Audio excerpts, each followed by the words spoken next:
Let's talk about sales from an engineering point of view, from an engineering perspective.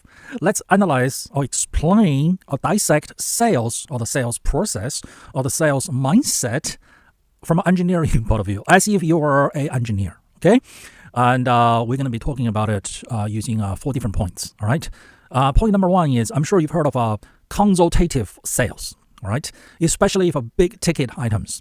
And the sales process is consultative, all right?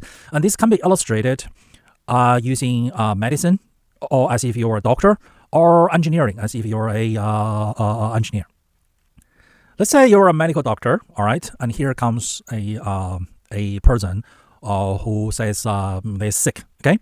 As a medical doctor, what do? Do you start writing prescription? Do you start operating? No, right? You perform your diagnostics, right? You diagnose what the problem is before you prescribe what the treatment is. And how do you diagnose the problem, right? You observe the patient, and you ask the patient some questions, and you examine the patient. You do some tests as well. And once you finally figured out what is the underlying issue, okay, what the illness is, what the disease is, and then you will prescribe your solution, your treatment. In terms of sales, right, your treatment, your solution is the product you're selling. It's the service you're selling, right? Your product, your service, your solution, it's not one size fit all, especially if it's a bigger ticket item. It only fits the situation, the condition of certain people, certain situations, certain organizations, not everybody. So what do? You consult, you ask questions, you learn about them, you see if their situation is a good fit for your solution. Same with engineering, all right?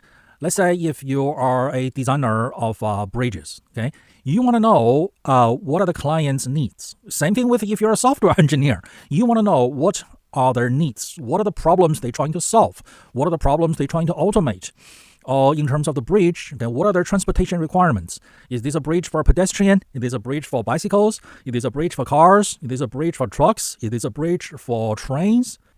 And also, how long is the bridge? And what's the weather like where this bridge is located? Is it near the equator? Is the weather going to be hot? Or is it way up north that snows during winter? And how long is the winter in this place? Is that a 3-month winter? Is that a 9-month winter? How cold does it get? All right. And is there a slow river, a seasonal river, or a raging torrent of a river? What's the riverbed like? Can you drill down into it? Is it solid? Or you have to use some kind of a suspension technology between both things, and so on and so forth. Okay, so sales, especially selling big ticket items, the whole sales process is very consultative. It's just like a medical doctor, just like an engineer, be it civil engineering or software engineering. You are talking, you're asking questions, you want to learn about your client's situation, and you want to make a good match. Your solution must match the client's needs, right? And then they will buy from you. If it's not a good match for the client, they're not going to buy from you, and you're not going to make a sale. So be consultative, just like medicine, just like engineering. And this applies to if you're selling any kind of a business solution, even a home solution. Are you selling whatever curtain or air conditioning system, a heating system, a hot water system, right? You need to talk to the client, be it a homeowner or a office facility manager, right? Or a shopping mall manager. You want to learn their challenges and their needs. And then you're going to see if your solution will fit their needs to solve their problems. If out of your 3 or 10 products, or if you 10, 20 solutions, you have one that you can tailor make for them, custom built for them to solve their needs. So selling big ticket items is consultative, just like medicine, just like engineering, and just like business consulting. And the second point we need to talk about when it comes to the engineering of sales, or looking at sales from an engineering lens, okay, is, are you prospects aware of your product? For example, okay, when an automobile manufacturing company design and release a new model, no one has heard of this new model, okay? People will not be Googling or using a search engine to search for things they have never heard of. Same thing with a Hollywood studio that they just made a brand new movie and they need to release it. No one has ever heard of this movie. So nobody is going to be using a search engine to search for this movie.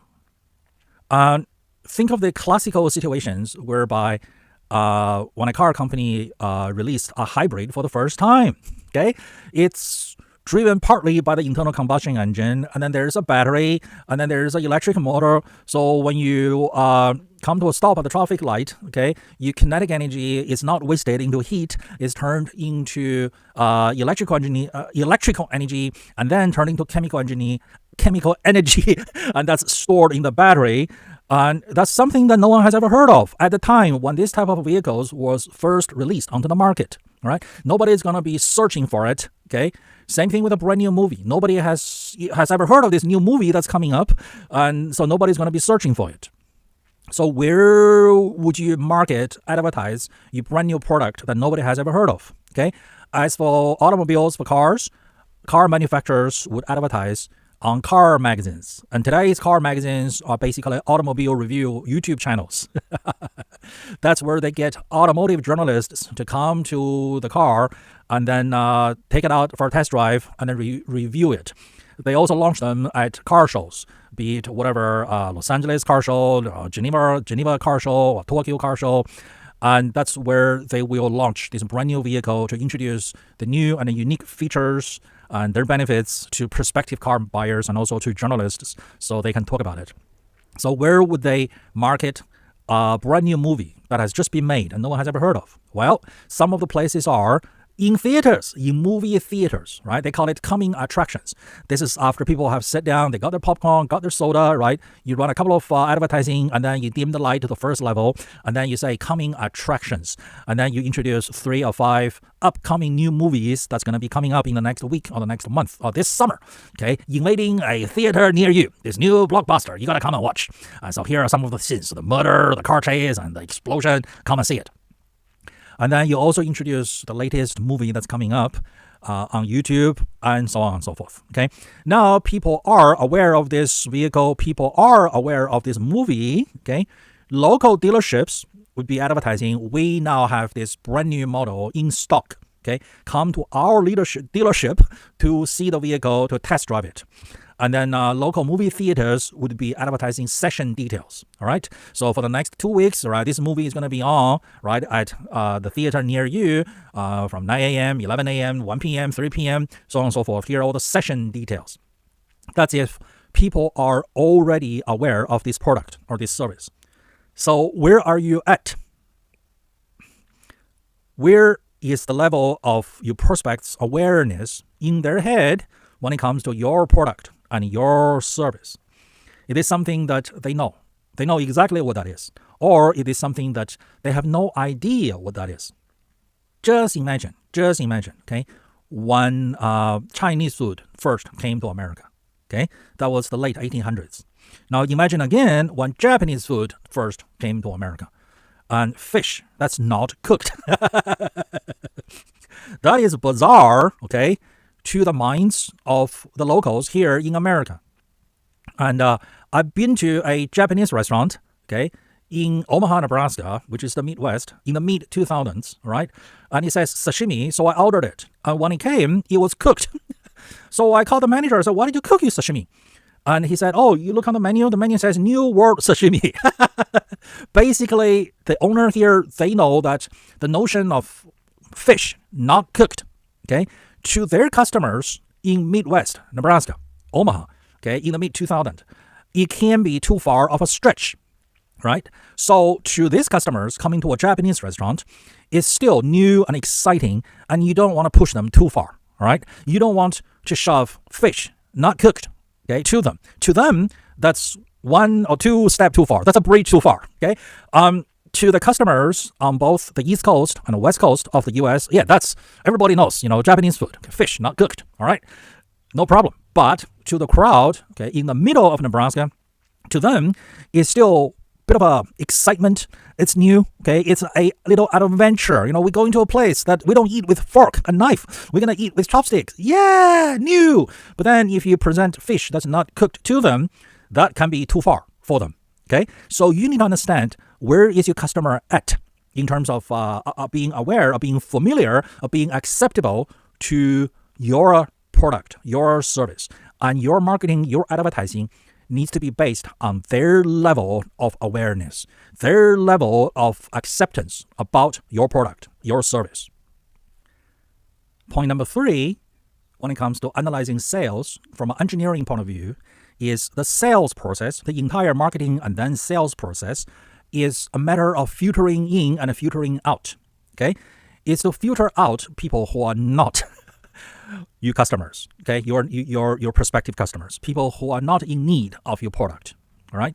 Is to filter in the right customers, those who are ready, who are more likely to purchase your product and your service. If you spend way too much of your time on folks who are way too out from getting ready to buy, you are wasting a lot of your energy. That is not the best use of your time. And therefore, it's more efficient to design a process whereby you use as much automation as possible, like technology, internet, email, video, or what have you, okay, to only attract in people who are likely to make a purchase, people who are likely in need of your product, willing to buy with the money to buy, and keeping people who are not going to buy outside of your system because they're never going to buy anyway. Okay, let's say if you want to sell, using the example above, okay, Japanese food, okay, raw fish, okay, to people who only eat hamburgers. If it's not a hamburger, don't talk to me about it. You're wasting your time. And the opposite can also be true. Okay, I met people who grew up on a farm, all right, eating nothing but hamburgers, all right, in their younger years. And now they are adult, they're no longer living on a farm, okay? Their policy of their personal diet is anything but a hamburger. So if they absolutely refuse to eat any more hamburgers for the rest of their lives because they grew up on a farm, they don't want to do that anymore, okay? You're wasting your time trying to market, trying to promote your hamburger. Doesn't matter how fast, how cheap, how fancy, how nice to them. They have already turned hamburgers off completely, okay? So your marketing, your sales is a filtering process with many, many steps. And you try to use as much automation as possible to filter out people who are never going to buy your products and then filter in people who are more and more likely to make a purchase. The 4th point of learning sales and marketing using an engineering mindset, okay, is the topic of multiply yourself, right? Yes, it is more efficient if you speak to 10 customers at the same time as opposed to just one customer. It is more efficient if you can speak to a crowd of 100 people as opposed to just 10 people. This is when you do your initial presentation, all right? And it is even more efficient if you can outsource that to technology, like producing a video or sending out a bunch of emails, all right? Or write a nice text to explain the features and then the benefits of your product, your service to your prospective customers. So multiplying yourself will help you to multiply your incoming leads and will help you to multiply your sales numbers.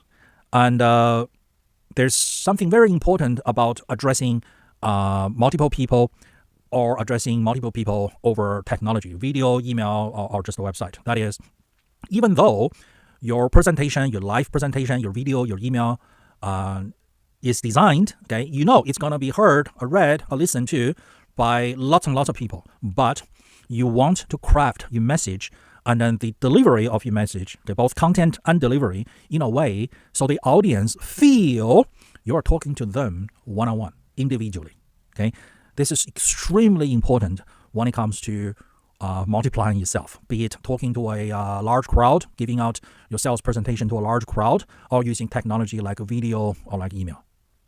And yes, whenever possible, okay, you should think about how to use technology instead of doing the live presentation. All right, live presentation has its own benefits, but the beauty of technology, video, websites, emailing, or what have you, is you can be doing your presentation while you're sleeping. And then the prospects, they can be consuming your presentation, right? Learning about your products or your services while you are sleeping and at their best time, the best time that's most suitable to them. This is especially true if you are selling things nationally or internationally with different time zones. So by all means, right, utilize as much technology as possible for your endeavor in sales and marketing. Don't forget to like and subscribe. So this way, when I release new educational videos, you will be notified and you will be the first to learn. And also, make sure you send this video to as many people as possible so we can all learn and grow together and help each other to grow together. We're in this together. And if you need private coaching, business consulting, or training, feel free to contact me. And my contact details are linked below.